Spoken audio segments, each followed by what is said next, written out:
J'ai vu le bateau avant l'incident. On est passé devant. Et après j'ai vu le bateau sur la plage échouer. Et j'ai vu la SNSM.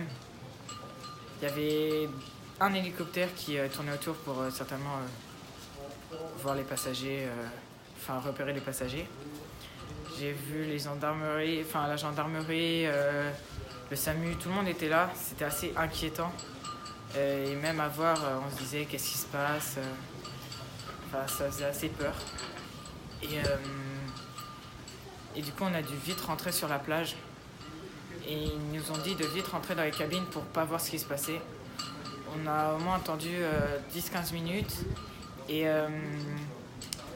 après, ils nous ont dit de passer devant l'école de voile sur la digue pour pas voir ce qui se passait. Il y avait des barrières de partout pour bloquer la circulation et pour pas voir ce qui se passait.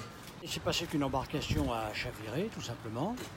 Et partant de là, cette embarcation, il y avait un certain nombre de personnes à bord, adultes et enfants. Alors maintenant, pourquoi elle a chaviré? Tous les détails, bien sûr, seront donnés après enquête par les services de gendarmerie et monsieur le procureur. Donc ce que je peux, moi, vous dire, puisque je l'ai constaté, j'ai été appelé aussitôt, bien sûr, c'est la manière dont les services de sécurité, d'information de sécurité ont été extrêmement réactifs, efficaces et d'une très grande professionnalisme. C'est un endroit où on est qui est absolument pas dangereux, mais franchement pas dangereux.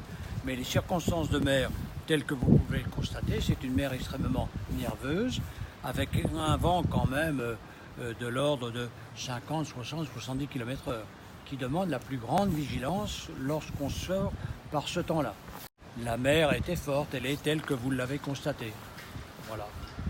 Ça peut être un facteur déclenchant ou aggravant?